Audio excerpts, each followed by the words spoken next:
Hi guys, Tom Morrison here, and I want to go over why the pistol squat may actually be a dangerous movement for you to be doing. So before we actually get into that, what we want to look at is the pistol squat itself and what the movement looks like for a lot of people. So whenever people do a pistol squat, you'll see that there's a lot of lumbar flexion at the bottom of the squat, so the tail will actually tuck under. So here, when I go pistol squat, I will have to round my back to get to the bottom position a little bit. Now that's how it is for most people. If you have really awesome flexibility, you will find you are able to keep your back straight a bit better in that position. Now, why is that so important?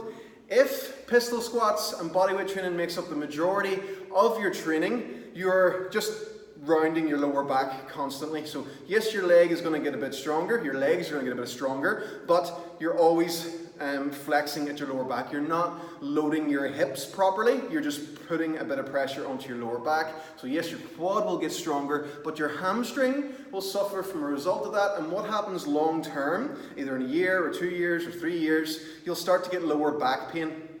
The other thing, if you haven't been through the Simplistic Mobility Method, that could be happening to you is that your hips could be slightly different or tighter on one side. So if you were to notice that whenever you were going down for pistol squats on one leg, you were absolutely fine, your knee went straight in front of you like that and you were absolutely fine, but on the other side it was to cave in like that whenever you were going down and your body was to start twisting and rotating the other way. All you're going to be doing every time you are pistol squatting is strengthening those imbalances. So if you have too much internal rotation on one hip and too much external rotation on the other hip, every time you do the pistol squats, you're going to be strengthening those two opposites on each leg, and that again will cause your pelvis to start twisting and your back to start hurting as well. So I'm not a complete party pooper. All I would recommend to you is that whenever you're doing a competition or whatever, that's cool, do your pistol squats whatever way you want,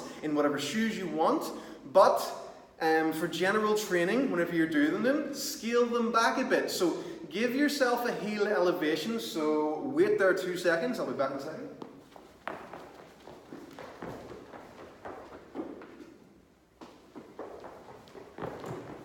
So, if I use a plate, and I set the plate down, here, whenever I go down to the bottom of the pistol squat, look at my back now.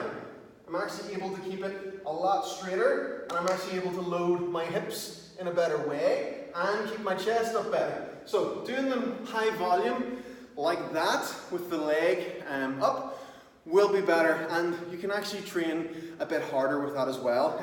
Your legs will be a lot stronger in that position too. So save the full variations for competition days or showing off or whatever, but general training, do that, and also make sure to strengthen your hamstrings, okay? So you have deadlifts, you also have single leg deadlifts, so anytime you're doing pistols, make sure to do a hamstring dominant exercise as well. So go into single leg deadlift position, you can use the exact same plate here, send the hips back and away, make sure that you're feeling the hamstrings when you're doing this, and then bring it back up again. So nice straight back for this one, and loading the hips and strengthening the hamstrings. So that will start to also counteract the issues with the lower back always being rounded in your training, so then you're going to get some straight hinged hip position as well. So that will make your lower back stronger and keep your hamstrings stronger as well. If your hamstrings are awesome, your lower back's going to feel awesome too.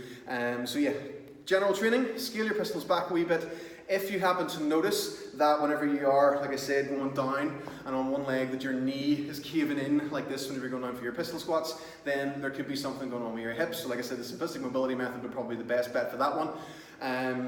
Yeah, just make sure that the things you're doing, guys, long term, don't start biting you in the ass later on. So it's all fun to do stuff, and I love the pistol squat, like I said, but it can be dangerous for a lot of people. Requires an immense amount of mobility and flexibility, and for a lot of people, it's just not that great of a movement. Okay, guys?